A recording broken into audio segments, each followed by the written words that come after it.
የአሜሪካ መንግስት ለዩክሬን እጅግ የተለየ ሰው አልባ የጦር አውሮፕላን ማዘጋጀቱ ተነግሯል። ዩክሬን የ31ኛ ዓመት የነጻነት በዓሏን ስታከብር በሩሲያ ከባድ የተባለ ጥቃት እንደተሰነዘረባት ተገልጧል። የሩሲያ ጦር ደግሞ ገና ለሌላ ግዳይ እንደሚያደባ የአንበሳ ደቦል ሲያዩት እጅግ አስፈሪ የሆነውን የቱፕሎቭ ቱ-22ኤም ቦምብ አዝናቢ የጦር አውሮፕላን ማውጣቱን አስታውቋል። የሩሲያ ዱማ ምክር ቤትም የዩክሬን ጦርነት ከተጀመረበት ጊዜ አንስቶ ለመጀመሪያ ጊዜ አስቸኳይ ጉባኤ ጠርቷል። ይህንኑ ርዕሰ ጉዳይ በዓለም አቀፉ ትንታኔ ዘገባችንም መርጠን ተመልክተነዋል። ከትንታኔ ዘገባው ጋር ትዕግስቱ በቀለ ነኝ።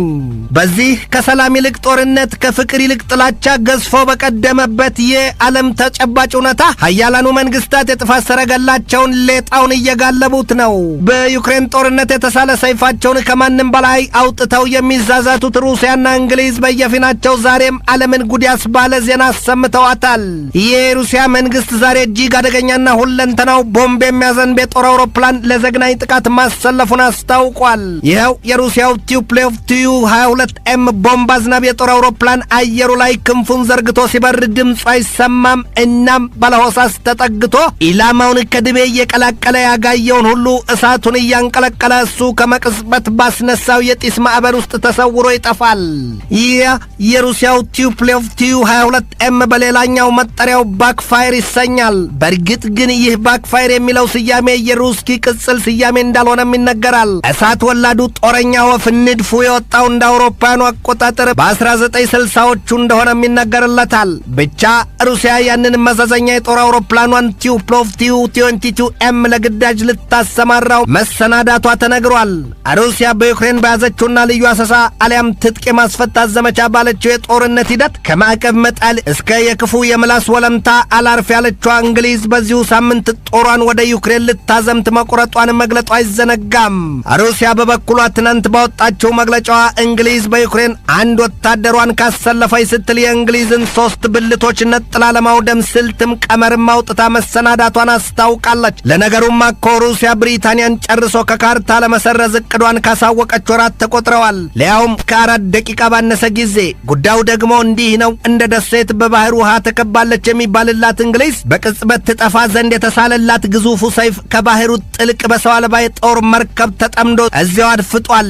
ያኔ ታዲያ በል የሚል ትዕዛዝ ከክሬምሊን የመጨረሻ ትዕዛዝ ሲሰጠው የተጫነውንም የጎረሰውንም ይሁን የለበሰውን ከ500 ቶን በላይ ፈንጂ ከውሃው ጥልቁ ክፍል ያፈነዳውና የባህሩ ማዕበል ወይም በዘመናዊ አጠራሩ ሱናሚን ያስነሳና ከ1000 ሜትር በላይ ሽቅብ ወደ ሰማይ ያቶግና በብሪታንያ ሰራ ካላይ ይደፈዋል። እናም በቅጽበት የለንደን ከተማ ጎርፍ እንዳገኘው የገበጣ ጠጠር ተጠራርጋ ላትመለስ ከባህሩ የውሃው አካል ጥልቅ ትወርዳለች። ያኔ ታዲያ ሁሉም ስሌት ያበቃል ስትል ሩሲያ ገና ቀድሞውኑ ማስጠንቀቋ አይዘነጋም።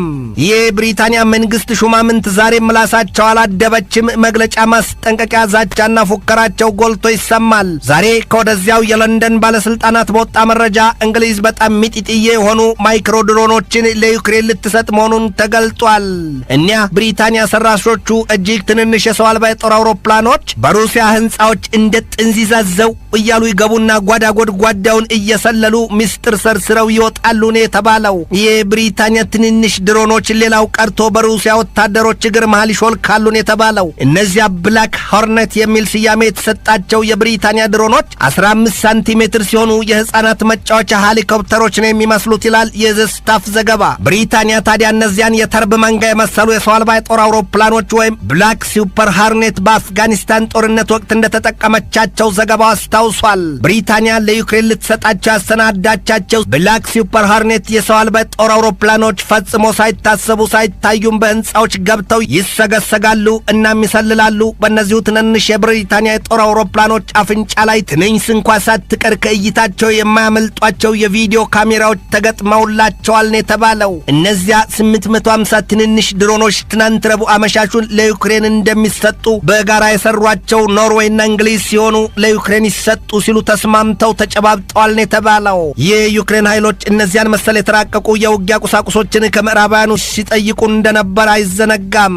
የብሪታንያና የኖርዌይ ጠበብቶች ጥበብ የፈሰሰባቸው እነዚያ የብላክ ሆርኔት ድሮኖች ታዲያ ያንዱ ነጠላ ዋጋ 8.5 ሚሊዮን እንግሊዝ ፓውንድ ነው። ድሮኖቹ በዩክሬን እጅ መግባታቸው ደግሞ ለዩክሬን የሩሲያን ማጀት ጓዳ ጎድጓዳ መሰለል ብቻም ሳይሆን የሩሲያን ላንቃ ሳይቀር አስሰው ለመውጣት የሚያስችሏትና በሩሲያ የጦር ሰፈሮችም ላይ ዘግናኝ ውድመትን ማስከተል የሚችሉ ናቸው ስትል እንግሊዝ ተመጻድቃለች። በጀርመን የአየር ኃይልና የጠፈር ምርምር ዘርፍ ዋናው ተመራማሪ በሰጡት የጉዳዩ ዙሪያ ማብራሪያ ኖርዌይና እንግሊዝ የሰሯቸው እነዚያ የብላክ ሆርኔት የሰው አልባ የጦር አውሮፕላኖች በዓለም የጦር መሳሪያ ግብይት እጅጉን ተፈላጊ መሆናቸውን ሲገልጡ፣ በዩክሬን መስፈራቸው ደግሞ ሙሉ በሙሉ የጨዋታውን ሕግ ቢሉ ሜዳውን ሳይቀር ይቀይሩታል ሲሉ አሳይተዋል። የኖርዌይ የመከላከያ ሚኒስትር ጆርን አሪድ ግራም በበኩላቸው ድሮኖቹ ሲታዩ ረቂቅ መሆናቸውና ግብራቸው ግን ከተራራ የገዘፈ በስራ የሚገለጡ ናቸው ሲሉ ገልጠዋል። ከዚህ በኋላ አሉ የኖርዌይ የመከላከያ ሚኒስትር፣ ከዚህ በኋላ ኖርዌይና ብሪታንያ ከዩክሬን ጋር ትከሻ ለትከሻ ገጥመው በጣምራ ያጠቃሉ፣ በጣምራ ይከላከላሉ። ሩሲያ ብሎ ሀገር የመፈንጫ ሜዳ ቀርቶ ሾልካ የምታመልጥበት ቦታ የላትም ነው ያሉት። የብሪታንያው የመከላከያ ሚኒስትር ቤን ዋላስም ቢሆኑ ቃል በቃል ሀገራቸው ከእንግዲህ ከኖርዌይና ከዩክሬን ጋር ትከሻ ለትከሻ ገጥማ ሩሲያን መተናፈሻ ትነፍጋታለች ሲሉ የሐሳብና የዛቻ ርጩሚያቸውን በጥሰዋል። እንደ አውሮፓውያኑ አቆጣጠር በ2013 ለዴይሊ ሜይል ማብራሪያ የሰጡት የብሪታንያው ማዦር የብላክ ሆርኔት ድሮኖች በአፍጋኒስታን ጦርነት ተፈትሸው ተመስክሮላቸዋል ማለታቸውን ዘገባው ያብራራል።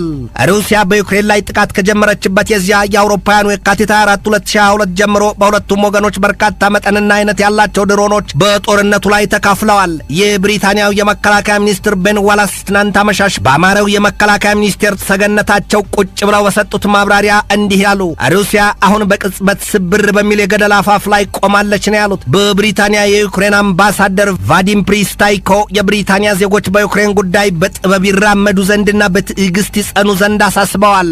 የብሪታንያ መንግስት ለዩክሬን ጦር መሳሪያ አይነት በአይነት ለመስጠት ዘራፍ ሲል፣ የጀርመኑ መራሄ መንግስት ኦላፍ ሾልዝም በአዲስ ስሜት ለኪየቭ የጦር መሳሪያ ለመስጠት ሀገራቸው መሰናዳቷን አስታውቀዋል። ሩሲያና ዩክሬን ወደ ጦርነት ከገቡ የመንፈቅ ዕድሜ አሊያም 6 ወራት ተቆጥረዋል። በእነዚህ የግማሽ ዓመት ሂደት ታዲያ የኢምፔሪያሊስት ኃይሎች የሚባሉት የምዕራባውያኑ መንግስታት በሰሜን አትላንቲክ ጦር ቃል ኪዳን ድርጅት ኔቶ እጅ የውክልና አሊያም የእጅ አዙር ጦርነት ውስጥ መግባታቸው ይታወቃል። ይህ ጉዳይ ታዲያ ተከድኖ ይብሰል ብለው ቢተውትም የሆነ በግልጥ ቢጋፈጡት በየትኛውም አቅጣጫ የሶስተኛውን የዓለም ጦርነት ማስነሳቱ የማይቀር ሆኖ ተቀምጧል። ዋይት ሃውስ ከትናንት በስቲያ መሻሹን በሰጠው ማብራሪያ ለኪየቭ የ3 ቢሊዮን ዶላር ተጨማሪ ወታደራዊ ድጋፍ ማዘጋጀቱን አስታውቋል። ትናንትና ረቡዕ አመሻሹን ደግሞ የጀርመን መራሄ መንግስት ነሐሴ 24 1991 የአውሮፓውያኑ ከሶቪየት ህብረት አገዛዝ ነጻ የወጣችውን ዩክሬንን በሚፈለገው መንገድ ሁሉ ለመደገፍ አለሁ ማለቱን አስታውቋል። የጀርመኑ መራሄ መንግስት ኦላፍ ሾልዝ ሀገራቸው ለዩክሬን በአዲስ መንፈስ የጦር መሳሪያ ለመስጠት መወሰኗን አረጋግጠዋል። ሾልዝ በዩክሬን 31ኛ ዓመት የነጻነት ቀን አስመልክተው ሲናገሩ፣ እናንተ ዩክሬናውያን ጀግኖች፣ ለ6 ወራት የዘለቀው የእናንተ ጽናት ሁላችንንም ከእናንተ ጎን እንድንቆም አስገድዶናል ሲሉ ተደምጠዋል። ሾልዝ ጸጉር የሸሻውን እርግብግቢታቸውን በሁለት ጣታቸው እየነካኩ የዩክሬን ወታደሮች እዚህ ጀርመን ውስጥ እየሰለጠኑ ነው፣ የሚሰለጥኑት ደግሞ በጸረ አውሮፕላን መሳሪያ ተኩስና ኢላማ በታንኮችና የጦር መሳሪያዎች አጠቃቀም ዙሪያ ነው ሲሉ ገልጠዋል። አሁን ደግሞ አሉ ኦላፍ ሾልዝ፣ አሁን ደግሞ ለኪየቭ 3 ተጨማሪ የአይሪስ-ቲ የጸረ አውሮፕላን ሚሳይል 12 የጦር ተሽከርካሪዎችና 20 የሮኬት ላውንቸሮችን እናስታጥቃታለን። እነዚህ አሁን ለዩክሬን ያሰናዳናቸው የጦር መሳሪያዎች ታዲያ ከግማሽ ቢሊዮን ዩሮ በላይ የሚያወጡ ናቸው ሲሉ ሾልዝ ገልጠዋል።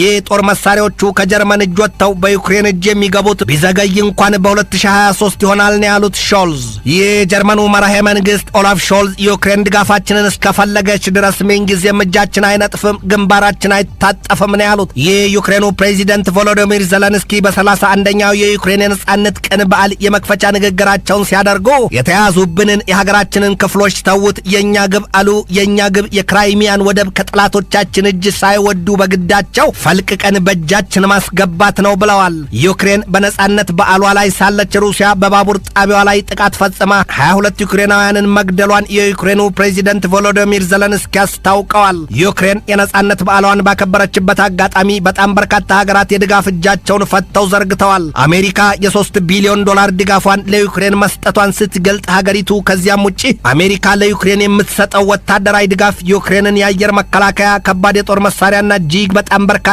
መጠን ያለው ጥይት፣ የሰው አልባ የጦር አውሮፕላንና ሌሎች የጦር ቁሳቁሶችንም ያጠቃልላል ሲሉ የአሜሪካው ፕሬዚደንት ጆሴፍ ሮቢኔት ባይደን እልህ በተቀላቀለው ስሜት ገልጠዋል። አሜሪካ ለዩክሬን በአይነቱ ልዩ የሆነውን የፑማ የሰው አልባ የጦር አውሮፕላን ለመስጠት መወሰኗን አስታውቃለች። ከዚያም ውጪ አሜሪካ ሎንገር ኢንጁረንስ ካን ኤግል የተሰኘውን የሰለላ ድሮን ለመስጠትም ቃል ገብታለች። አሜሪካ በዚያም ብቻ አላበቃችም። ከመርከብ ላይ ምንጥቅ እያለ የሚበረውን የብሪቲሽ ቫምፓየር ድሮን ለመጀመሪያ ጊዜ ከጥቅም ላይ ሊውል ለዩክሬን መስጠቷን አስታውቃለች። ይህ በእንዲህ እንዳለ ሩሲያ በዩክሬን የያዘችውን ጥቃት አጠናክራ መቀጠሏ ተነግሯል። የሩሲያ የሕግ መወሰኛ ምክር ቤት ዱማ ሩሲያ ከዩክሬን ጋር ጦርነት ውስጥ ከገባችበት ጊዜ አንስቶ ለመጀመሪያ ጊዜ አስቸኳይ ጉባኤ መቀመጡ ተነግሯል። የሩሲያ የዱማ ምክር ቤት በዛሬ አመሻሽ ጉባኤው የጦር ኃይሉ በዛፖሪዥያ የኒውክሌር ጣቢያ ስላለው አቋም በጥልቅ ይመክራል ነው የተባለው። የዱማው ምክር ቤት ስብሰባ ይጠራ ዘንድ ሐሳቡን ያመነጩት በሩሲያ የኮሚኒስት ፓርቲው መሪ ጌናዲ ዚያግኖቭና የሩሲያ የሕግ መወሰኛ ምክር ቤት ዱማ አፈ ጉባኤ ቪያችስላቭ ቮሎዲን በጋራ መክረው መሆኑ ታውቋል። ዙጋኖቭ ገና ከወዲሁ በሰጡት ማብራሪያ የዛፖሪዥያ የኒውክሌር ጣቢያ ጥቃት የነዚያ የተላላዎቹ ዩክሬናውያን አሊያም የአውሮፓ ብቻም ሳይሆን ለመላው ዓለም ነውና ያንን ጉዳይ አንጥረን እናጣራዋለን፣ ዘለንስኪና ዩክሬን የሚሰሩትን የሚሆኑትን አሳጥቷቸዋል ነው ያሉት። የራዲዮ አክቲቭ መርዛማ ንጥረ ቅመም የታጨቀበትን የኒውክሌር ጣቢያ በጥይት መምታት ማለት በሰብአዊ ፍጥረታት ላይ የተፈጸመ ወንጀል ነውና እንዲህ በዋዛ እንላቀቅም። ድፍን ዓለም የዛፖሪዥያን የኒውክሌር ኃይል በእሳት ለማያያዝ የሞከረውን ወንጀለኛ ማወቅ አለበት። ሩሲያ ያንን እውነታ መዛ ታወጣዋለች ነው ያሉት። በሩሲያና በዩክሬን መካከል የተቀጣጠለው ጦርነት ለምድሪቱ የጥፋትን ጽዋ ማቅረቡ ይታያል። አሁን ሀያላኑ መንግስታት ለዩክሬን ከወታደሮቻቸው በስተቀር የቋጠሩትን ጥሪት ቢሉ የጦር መሳሪያቸውን እየመጀረጡ እየሰጡ ነው። ይሄ ደግሞ ጦርነቱን ወደ ማብቂያው ሳይሆን የሚያመራው ወደማይቀረውና የጥፋት ሁሉ ጥፋት ወደ ተደገሰበት የሶስተኛው የዓለም ጦርነት የገደልና የእሳት አዘቅት ነው። ትንታኔ ዘገባውን ስናዘጋጅ በዋቢነት ሲኤንኤንን፣ አልጀዚራን፣ ዶቼ ቬለን፣ ዴይሊ ሜይልን፣ ዝኖድን፣ ወርልድ ሶሻሊስት ዌብሳይትን፣ ኤቢሲ ኒውስንና ስካይ ኒውስን ተጠቅመናል።